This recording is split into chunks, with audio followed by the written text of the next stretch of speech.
할렐루야. 날씨가 좀 서늘해졌는데 오늘 뿌리겠죠. 비 그치면 아주 덥겠죠.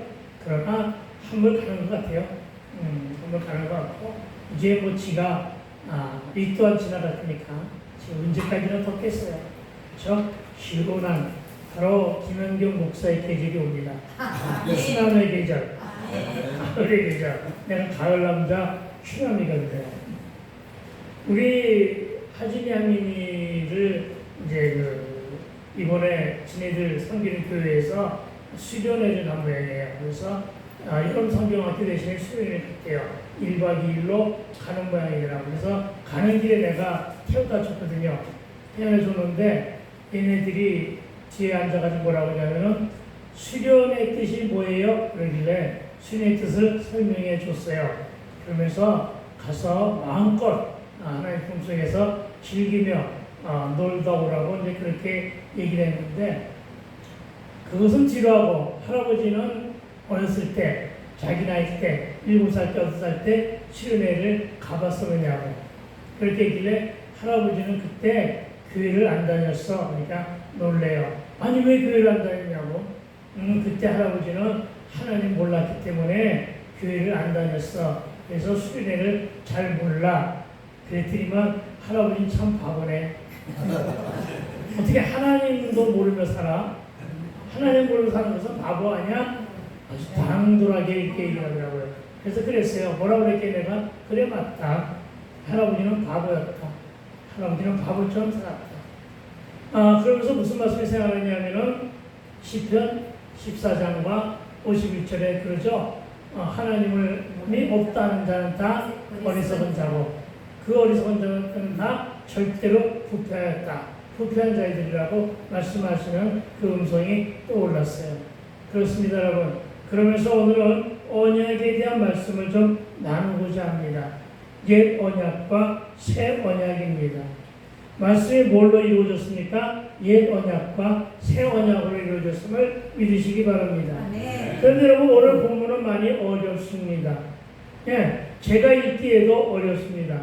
게다가 제목부터가 설교의 전체 내용까지 자칫 신학적으로 큰 염려가 있기 때문에 여러분에게 많이 딱딱하게 들릴 수도 있습니다. 물론 내 설교 자체가 별로 그렇게 재미가 없고 딱딱한 것이 주된 내용이지만 그래서 더욱더 염려가 됩니다. 그러나 여러분이 지루함을 느끼며 졸게 될까봐 그래서 졸림으로써 잘 안 듣게 될까봐 그러나 꼭 알아야 할 내용입니다. 반드시 들어야 할 내용입니다. 그리고 이 말씀을 여러분이 반드시 듣고 여러분의 양식이 되어지게 될 말씀임을 믿으시고 지루하다 생각보다는 은혜의 말씀이다. 딱딱하다는 생각보다는 정말 재미있고 알찬 하나님 나라의 지식이로구나 하는 것을 깨달아 듣게 되기를 부탁을 드립니다. 왜냐하면 듣지 않고는 믿음의 은혜 안에 들어올 수가 없음을 기억하시기 바랍니다. 말씀을 들어야만 진리를 알게 됩니다. 말씀을 들어야만 성숙된 믿음의 믿음을 말씀으로 간직하게 되니 이로 인해 모든 문제는 해결되고 질병은 퇴치당할 것이며 사건은 잠겨지고 꼬인 것은 풀어지며 막힌 것은 뚫리며 다친 것은 열림으로 신족함의 형통에 이르게 되기 때문임을 믿으시기 바랍니다. 항상 말씀은 요셉의 형통과 맞닿아 있어요. 그러니까 이 언약 역시도 옛 언약이 되었던 새 언약이 되었던 이 언약 역시도 형통에 이르게 하는 저와 여러분의 삶을 저와 여러분의 인생을 형통에 이르게 하는 하나의 참으로 복된 말씀을 믿으시고 잘 알아듣게 되길 주의 이름으로 축원을 드립니다. 오늘의 제목은 옛 언약과 새 언약입니다. 옛 언약이라고 하는 것은 구약을 중심으로 합니다. 구약은 율법과 규례가 중심체입니다. 반면에 신약은 말씀을 중심으로 합니다. 복음이 그 중심입니다. 구약은 율법과 규례가 많기 때문에 하지 말라가 참으로 대세입니다. 그러나 신약은 신구약의 말씀과 보혈을 믿는 믿음으로 죄사함을 얻은 자로 자유함에 대한 죄사함을 얻었으니까 죄에 대한 자유함에 대한 은혜가 엿보인다고 할 수가 있다는 것입니다. 그러니까 신약도 구약도 어느 것 하나도 소홀히 할 수 없음을 믿으시기 바랍니다. 저와 여러분도 율법의 율과 틀 안에서 벗어나 복음의 은혜로 자유를 마음껏 누리며 즐기게 되기를 축복합니다. 초대교회 모습 속에서의 예배는 많이 딱딱했습니다. 왜냐? 구약의 율법이 중심이었기 때문에. 그러나 이제는 그렇게 드리지 않습니다. 이제는 열린 마음으로, 열린 사고로, 열린 생각으로 예배하며 자유롭게 누리고 즐겁게 예배하고 있습니다. 예배를 말하면 뭐라고 합니까? 워십이라고 합니다. 댄스요, 잔치입니다. 예배는 그렇게 드려야 되는 것임을 믿으시기 바랍니다. 그것을 대체하는 것이 찬양입니다. 그래서 찬양을 통하여 우리의 마음을 열게 하기 위해서 그렇게 많은 찬양을 부르는 것임을 믿으시기 바랍니다. 신약과 구약을 나누는 시대적 기준은 어떻게 합니까? 예수님 오시기 이전을 BC라고 합니다. 말하여 구약의 시대는 BC라 이렇게 명명합니다. 그리고 신약은 예수님 시대로 해서 예수님 시대 새로운 시대가 열렸다 해서 AD라고 말하고 있습니다. 말하여 기독교에서 이 말을 추후 이렇게 얘기합니다. 그러니까 지금은 추후 2025년 몇 월 며칠 이렇게 말하고 있음을 믿으시기 바랍니다. 우리나라에도 연기가 있었죠. 그렇죠? 있어요, 지금도. 혹시 우리나라가 사용하던 기원이 뭔지 아세요? 단기죠. 단군 기원에서 단기. 이전 어떤 거 이제 생각나죠, 그렇죠? 단기. 그럼 단기와 서기는 몇 년 차이가 날까요? 2333년의 차이가 납니다. 아시겠죠? 그러니까 단기 2333년 전에 누가 오셨다는 거예요? 예수님이 오셨다는 거예요. 아시겠습니까? 그렇게 계산하면 됩니다. 무슨 얘기입니까? 서기 1년이 바로 예수님이 오신 시대라 이렇게 생각하는 거예요. 그러니까 구약의 율법의 시대는 뒤로하고 신약의 시대가 새로 열리는 기준으로 해서 바로 BC와 AD를 나눔을 믿으시기 바랍니다. 그리고 성경은 하나님의 구원 계획을 한 단어 속에 묶어두었습니다. 그 단어가 뭐예요? 언약입니다. 언약. 이 언약이라는 틀 안에서 제시했으며 그 중에서 특별히 옛 언약을 구약이라고 말하고 또한 새 언약을 신약이라고 대조하여 설명하는데 오늘은 이것을 대조시켜서 여러분에게 잠시 설명을 드리고자 합니다. 성경은 하나님의 말씀으로 한 종교의 경전이기 전에 다시 얘기하면 성경은 기독교의 경전이라고 말해도 되지만 그 틀 안에 성경을 묶어두지 말고 성경은 창조주 하나님의 말씀입니다. 아멘. 하나님이 태초에 천지를 창조하시느니라 세계 어떤 종교의 경전에도 없는 말씀임을 믿으시기 바랍니다. 아멘. 이것을 여러분 기억해야 될 것입니다. 그러니까 특정 종교인만이 듣고 읽는 것에서 끝나지 말아야 될 책이 성경임을 믿으시기 바랍니다. 네. 성경과 성서는 다릅니다. 성경은 하나님의 말씀, 로고스를 얘기합니다. 성서는 뭐냐? 기록된 책입니다. 그게 다른 것입니다. 그러니까 여러분 성서하지 말고 성경이란 말씀으로 알아듣게 되기를 부탁을 드립니다. 네. 그러니까 인류 모두는 믿는 자이든 안 믿는 자이든 누구나 다 듣고 읽어야 할 책이 성경이다. 아멘. 그래서 그런지 전무후무한 베스트 가장 많이 팔린 책, 가장 많이 읽힌 책의 베스트 넘버 첫 번째 처음의 책이라는 사실을 믿으시기 바랍니다. 아멘. 너무나도 많은 사람들이 성경을 읽었습니다. 예수를 믿는 자이든 예수를 믿지 않는 자이든 성경을 읽었다는 사실을 기억하시기 바랍니다. 그리고 이 말씀은 하나님의 모든 인류에게 허락하신 로고스입니다. 창세기 1장 1절이 중요한 것은 창세기 1장 1절은 주님의 하나님 입에서 나온 로봇의 첫 음성이었습니다. 첫 마디였다고요. 그래도 우리는 창세기 1장 1절을 아무렇지도 않게 그냥 읽고 넘어가는 경우가 상당히 많죠. 여러분, 창세기 1장 1절이 중요한 것은, 그리고 매 장마다 그 책의 1절이 중요한 것은, 여러분, 이것은 바로 주님의 세미한 첫 음성으로 시작되는 것을 믿게 되길 주 이름으로 축원을 드립니다. 처음 시작이 로고였으니까 그 로고스의 처음이 뭐였죠? 창조였습니다. 이거 사실을 믿으시기 바랍니다. 이 말씀은 구속사적인 의미와 언약으로 이루어져 있다는 것입니다. 그리고 그 언약의 핵심 축은 누구입니까? 언약의 핵심 축은 예수 그리스도이십니다. 구약은 오실 예수님 다 아는 얘기죠. 신약은 오신 예수님에 대한 대기록하고 있음을 믿어야 할 것입니다. 그런데 이 두 언약은 무엇을 중심으로? 성소를 중심으로, 아멘, 성소를 중심으로 해서 선포되고 펼쳐짐을 또한 믿으시기 바랍니다. 그러니까 성경과 성전, 성경과 성소, 성경과 예배하는 장소의 성전은 불가분의 관계임을 믿으시기 바랍니다. 그렇습니다, 여러분.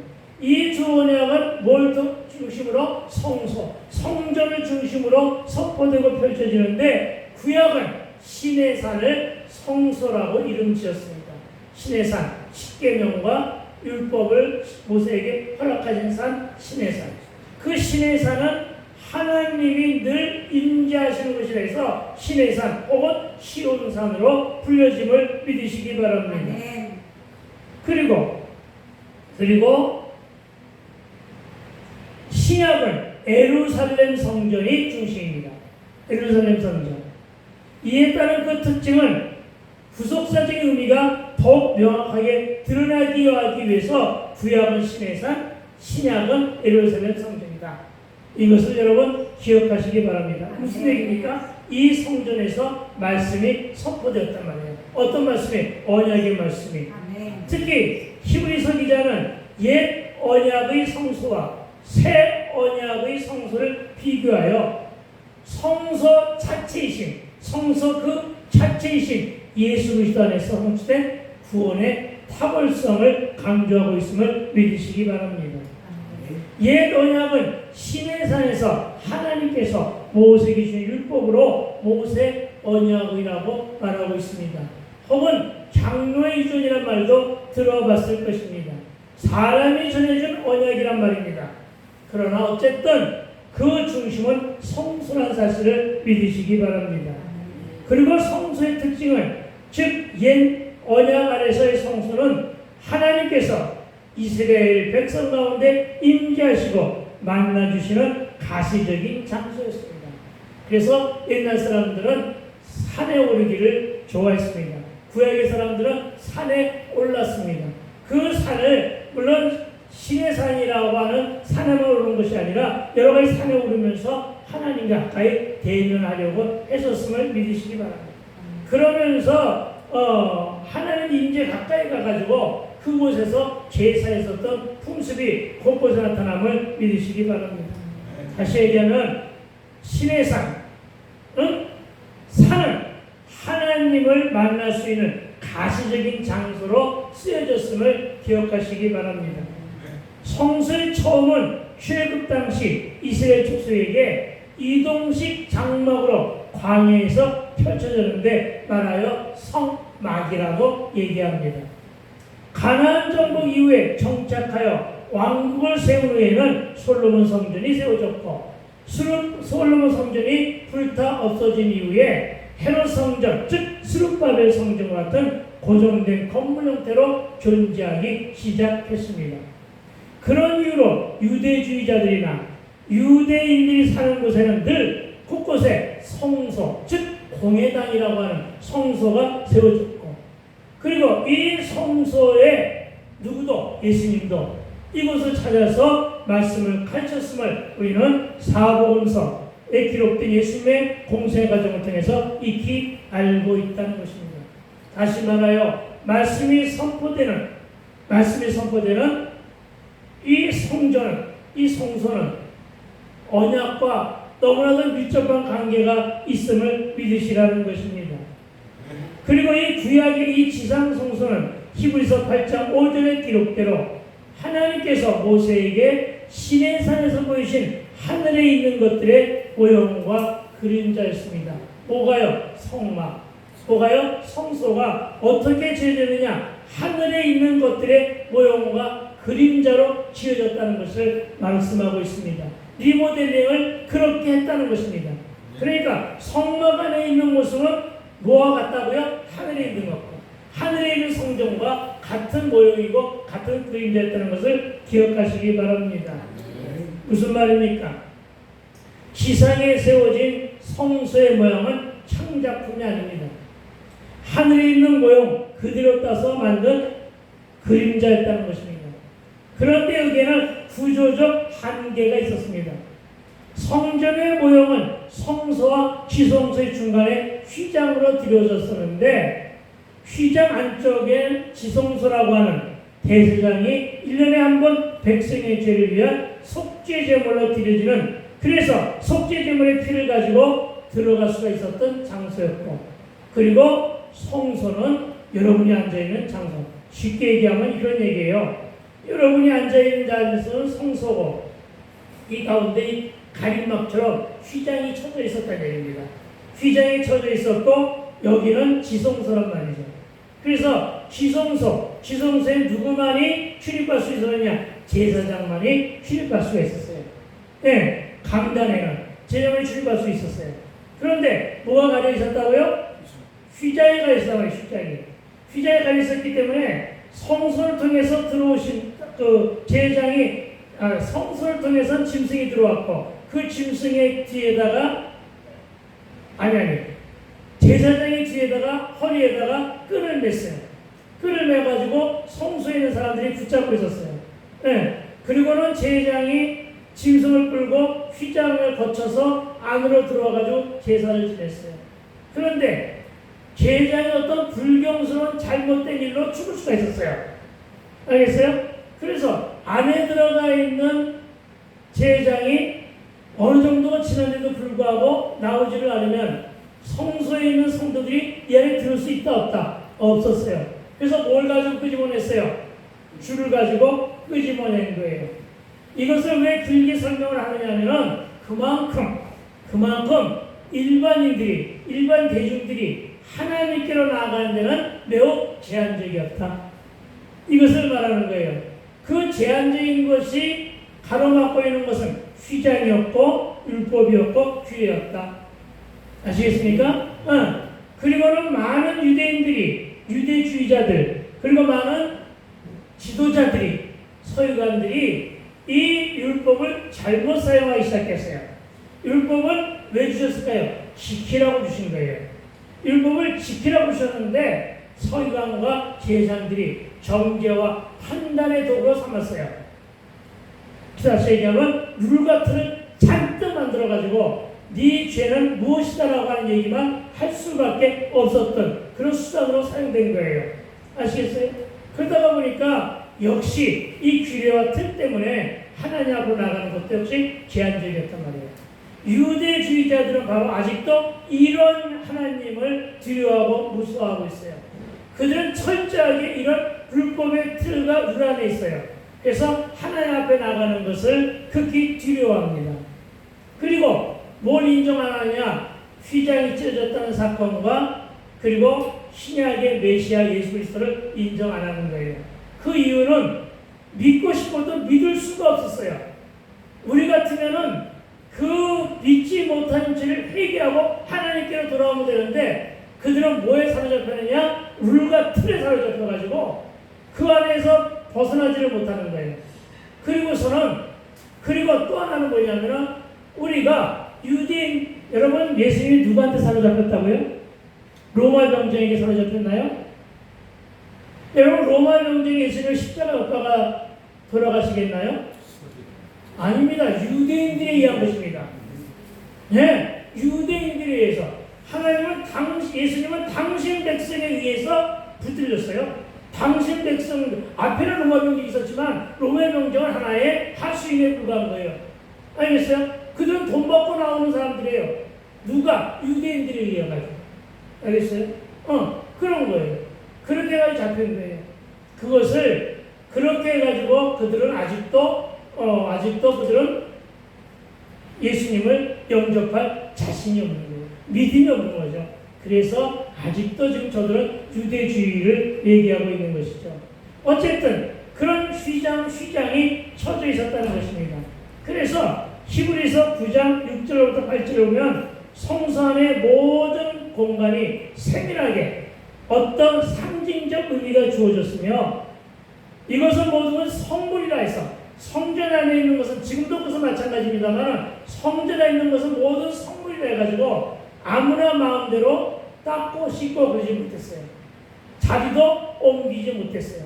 이 모습이 지금도 남아있어가지고 저기 안에 대체적인 보수 중심의 교회들 고신축이나 이런 교회 교단들은요 피아노가 저 자리에 세워질 때 있었으면 끝까지 저 자리에 있었어야 돼요. 저 자리에서 장소를 옮기면 큰일 나는 거예요. 장로회부터 시작해가지고 전 재직회 열어가지고 몇 번씩 기도하고 옮겨야 되겠습니다 하고 수없이 금식하고 이래야만 간신히 한 1cm 옮길 수 있는 것이 피아노였어요. 그러니까 무슨 피아노만 그런 것이 아니라 교회 안의 모든 성물이 그랬단 말입니다. 여러분, 지금 그렇다 해서 모든 성물이 가치가 없는 것은 아니다. 가치가 없는 것이라고 말할 수는 없지만은 그렇게들 사용을 했어. 그러니까 무엇 하나가 전부 다 그러니까 하나님께 감히 나갈 수가 있겠냐는 거예요. 하나님은 한없이 두려운 존재로만 이해졌을 거예요. 뭐가 그런 역할을 했다고요? 율법, 규례와 틀이. 아시겠습니까? 그러나 여러분 율법이 필요 없는 것은 아니에요. 사람들이 잘못 사용하는 것임을 믿으시기 바랍니다. 어쨌든 그랬습니다. 그래서 좀 더 쉽게 말하면 오늘날의 성전인 교회는 누구나 출입을 통해 들어오잖아요. 그렇죠? 문만 열면 들어오고 물만 열면 예배당이잖아요. 어느 교회나 어느 곳이나 어느 건물이나 구조는 똑같아요. 그렇죠? 열고 들어오면 예배당 쉽게 찾아오잖아요. 그러면 그 사람이 어떤 행위를 했었든 간에 예배당에 들어오면 자연스럽게 그 자리에 앉아서 예배하잖아요. 예배가 자유로워진 거예요. 그렇죠? 예배가 자유롭다는 것은 뭘 말하는 거예요? 하나님께 가까이 나가는 것이 매우 자유로워졌다는 거예요. 누구 때문에? 신약에 오신 예수님 때문에 그런 거예요. 지금 그거 설명하려고 하는 거예요. 아시겠습니까? 그렇습니다, 여러분. 예전의 구약은 어떤 룰과 틀 속에서 성도들이 하나님께 나아가는 것은 극히 제한적이었지만 예수님이 오셔서는 그것이 어떻게 했다고요? 풀린 거예요. 규례가 풀린 거예요. 그래서 뭘 얻게 된 거예요? 자유함을 얻게 된 거예요. 여러분, 예배에서의 자유함을 얻은 사람들이 바로 신약시대의 성도임을 믿으시기 바랍니다. 제사에 옛날에는 옛날 제사는 불완전함이 있었어요. 율법의 제사는 불완전함이 있었어요. 왜냐하면 나 자신의 제사의 목적은 뭐예요? 내 죄를 하나님께 용서받기 위한 것이 제사의 주된 목적이에요. 알겠어요? 우리나라 제사는 조상에게 잘 보여서 조상의 응답을 보겠다는 게 제사의 목적이라고 한다면 구약의 제사는 그것이 아니라 내 죄를 하나님께 가서 용서를 받는데 그 용서는 유월절 피의 용서란 말이에요. 그러니까 피로 드려야 되는데 어떤 피로? 짐승의 피로. 그래서 예배하러 갈 때 항상 짐승들을 가지고 들어갔어요. 물론 새를 가지고 들어가기도 했고 그랬지만 어쨌든 짐승이 주된이었어요. 소나 염소 같은 것을 가지고 들어갔어요. 그리고 이 제사를 드릴 때 이것을 번제물로 드리기 위해서 제사장이 잡죠. 각으로 뜨고 피를 내죠. 그래서 그걸 가지고 제사하기 위해서 가지고 들어간단 말이에요. 그렇죠? 그런 거예요. 그런데 이것은 제사장이 가지고 들어가는 제사장이나 가져온 사람이나 모두가 사람만해요. 그렇죠? 그렇기 때문에 어떻게 해요? 제한적이고 한계가 있었고 완전할 수가 없었던 거예요. 왜? 사람이 사람을 구원할 수가 없잖아요. 사람이 사람의 죄를 사해 줄 수가 없잖아요. 오로지 하나님만이 그 죄를 사해 주잖아요. 그래서 구약의 제사는 불완전했다. 아시겠어요? 일시적으로 가린 역할이니까. 그렇죠? 그래서 히브리서 10장 1절로부터 4절을 보면 제사를 반복적으로 드린 거예요. 무슨 감사제, 무슨 화목제, 회개하기 위해 속죄제, 이런 죄를 갖다가 이런 죄를 하기 위해서 수시로 드렸어요. 수시로 반복해 드렸습니다. 그러나 이런 제사는 히브리서 9장 9절의 기록대로 드리는 사람의 양심을 온전하게 할 수가 없었고 제사장 또한 한계가 있는 사람이었기 때문에 그렇죠? 그래서 그런 것을 갖다 그러니까 히브리서 7장 23절을 기록을 보면 그들의 직분은 일시적이라고 했어요. 왜? 그들이 죽으면 다른 사람으로 교체하니까. 그렇죠? 그럼 다시 제사를 드려야 했단 말이에요. 그런데 이것을 신약의 시대가 열리며 이제부터 중요한 거죠. 신약의 시대가 열리며 예수님이 직접 화목제물로 드렸어요. 화목제물의 화목이 뭐예요? 화해하고 그러니까 화목은 모르던 사이가 가까워지는 게 화목이잖아요. 화해란 말이에요. 그렇죠? 누구와 누구의 죄, 누구와 누구의 사이, 하나님과 내 사이. 하나님과 내 사이에 뭐가 가리고 있었는데 죄가 가리고 있었어요. 그게 죄의 휘장이란 말입니다. 그러니까 그런데 예수님이 십자가방에 들어가심으로 말미암아 휘장이 찢어졌다고 하는 그런 것이 마태복음에 등장하잖아요. 그렇죠? 찢어졌어요. 그러므로 말미암아 이제는 우리는 죄사함을 받았고 하나님과 죄의 문제는 예수님이 대신 화목제물로 제사 드려짐으로 말미암아 사해진 거예요. 알겠어요? 그래서 우리는 그 덕분에 화목제물의 희생으로 자유롭게 하나님께 나아갈 수 있었고 하나님께 예배할 수 있었던 것임을 믿으시기 바랍니다. 그러면 이 제사 방법을 굉장히 꾸준히 길게 드린 이유는 제사가 지금부터 하려고 하면 예배잖아요. 그렇죠? 예배는 뭐예요? 하나님께 소통하는 도구예요. 하나님께 소통하는 도구는 구약은 많이 제한적이고 어려웠는데 신약은 이처럼 쉬웠다. 이 말씀을 설명으로 드리기 위한 것임을 믿으시기 바랍니다. 그리고 화목제물로 되어주심으로써 이분이 거기서 끝난 게 아니에요. 이분이 죽으시고 끝난 것이 아니라 부활하셨잖아요. 부활하신 것을 믿어야 된다는 신앙이 부활신앙이 매우 중요한 것은 부활하신 분이 승천도 하셨잖아요. 그렇죠?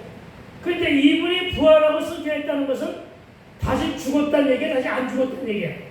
안 죽었다는 얘기잖아요. 예전에 예수님이 살린 사람들 많았죠. 엘리사도 살린 사람이 있었고 엘리야 살린 사람이 있었죠. 선지자도 살린 사람이 있었죠. 그들은 다 죽었어? 안 죽었어요? 다 죽었어요. 그런데 예수님이 부활하신 이후에 예수님은 안 죽으셨다는 거예요. 그것을 가지고 있는 얘기가 뭐냐? 부활 승천이에요. 승천의 의미란 말입니다. 아시겠어요? 그분이란 말이에요. 그러니까 이분이 그렇게 되면서 또한 뭘 하셨냐? 그렇게 되면서 영원한 대제사장이 되었습니다. 우리에게 대제사장이 되었습니다. 우리에게 강구하는 우리의 중보자가 되신 거예요. 그러지 않으면 어떻게 했다고요? 옛 언약의 성소와 제사제도는 죄인인 인간이 거룩하신 하나님께 나가기 위해 대속이 반드시 필요했기 때문에 화목제물로 드려졌다. 예수님이 화목제물을 그러니까 간단한 얘기가 아니라고요. 너무나도 엄중한 사건임을 믿으시기 바랍니다.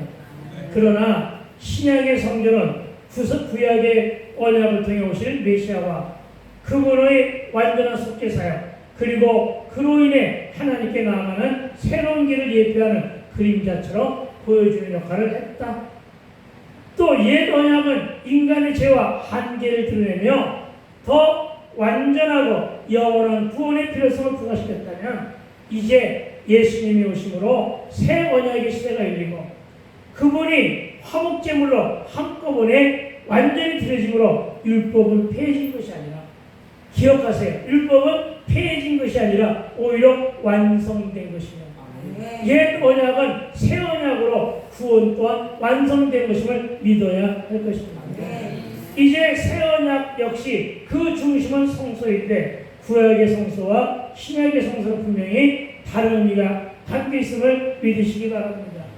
새 언약 아래에서의 성소는 잘 들으세요. 새 언약 아래에서의 성소는 더 이상 이 땅에 세워진 건물이 아닙니다. 아시겠습니까? 히브리서 9장 11절의 말씀대로 손으로 짓지 아니한 것, 이 창기에 속하지 아니한 더 크고 온전한 장막, 즉 하늘의 성소를 말하고 있습니다. 그러니까 신약시대의 성소는 하늘의 성소예요. 이걸 믿어야 됩니다. 이 성소가, 이것은 하나님께서 친히 세우신 실제적이며 실체적인 성소이며 하늘 보좌가 있는 것입니다. 이것을 요한계시록에서 보면 새하늘 새 땅이라고 하고 하늘 예루살렘이라고 합니다. 예수님의 재림 시에 이것이 함께 이 땅에 내려옵니다. 그러니까 새하늘 새 땅이란 말은 뭐예요? 새로운 창조를 얘기합니다. 그러니까 지구가 몽땅 그려가지고 지구가 산산조각 분해돼가지고 없어지는 것이 아니라 이 땅에 새로운 새하늘 새 땅이 만들어진다는 것은 하나님이 새롭게 창조하신다는 거예요. 아무도 아멘을 안 하는데 믿어도 돼요. 알겠어요? 지구 멸망이죠 물론. 그러나 없어지는 멸망이 아니라 생새 창조를 위한 멸망임을 믿으시기 바랍니다. 하나님께서 이 땅을 창조할 때 며칠 만에? 며칠 만에? 그렇죠. 6일 만에 창조하셨어요. 오랜 시간 안 걸려요. 아시겠어요? 괜히 지나론자들이 얘기하는 것처럼 무슨 20만 년 전, 20억만 년 전 얘기하는 20만 년, 20억만 년 전에 지구에서 거기서 폭발? 빅뱅의 폭발로 인해 가지고 우주가 만들어지고 이렇게 했다는 가설을 믿지 않게 되기를 부탁드립니다. 알겠어요? 하나님이 그냥 창조하신 거예요. 며칠 만에? 6일 만에. 우주도 창조하셨고 하늘도 창조하셨고 이 땅도 창조하셨고 지구도 창조하셨고 별도 창조하셨고 땅도 창조하시고 달도 창조하시고 태양도 창조하신 분임을 믿게 될 주의로 축원드립니다. 그거예요 여러분. 아시겠어요? 그래서 창조의 의미는 매우 깊고 높다는 것. 그런데 그것이 언제 나타난다고요? 예수님이 재림하십니다. 다시금 새로운 창조와 함께 하늘에서 하나님과 함께 더불어 예배하던 자들이 하늘 예루살렘으로 이 땅에 내려와요. 그렇기 때문에 그 이전부터 신약을 믿는 저와 여러분을 말하여 뭐라고 했냐? 성령의 전이라고 말합니다. 저와 여러분이 성령의 전이에요. 승격 때문에. 알겠어요? 이제는 우리가 찾아가서 예배하는 장소가 아니라 내 스스로가 성전이 된 거예요. 그러니까 내 한 사람이 서 있는 곳에서 내 스스로가 찬양하고 기도하고 예배할 수가 있게 되는 것임을 믿으시기 바랍니다. 그러나 하나님은 그러면서 공동체라고 하는 것을 만들어 주신 거죠. 그러나 건물을 허락하신 거예요. 알겠어요? 이 건물을 뭐라고 져요? 여러분 건물을 지금은 성전이라고 하는 말보다는 예배당이라는 말을 줍니다. 그러니까 예배당 무슨 얘기예요? 예배하는 장소, 예배하는 공동체 집합소. 알겠어요?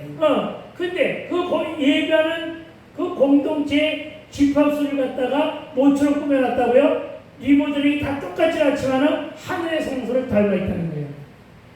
아시겠어요? 그런데 예전에는 성막이 매우 복잡했잖아요.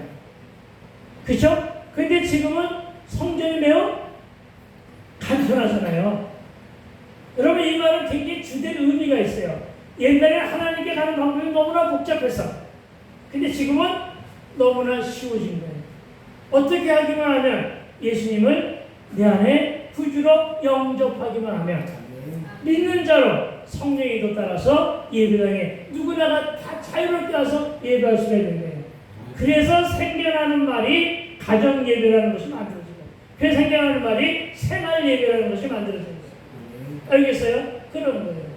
그러면서 하나님이 꼭 그러면서 이제 교회들이 만들어지는 것이 뭐냐면 규례를 따라서 그래도 일주일에 한 번은 하나님께 찾아가는데 그날을 안식일 다음 날이라 해가지고 안식일을 지키기 위해서 주일 성수라는 것을 제도를 만들어 놓은 거예요.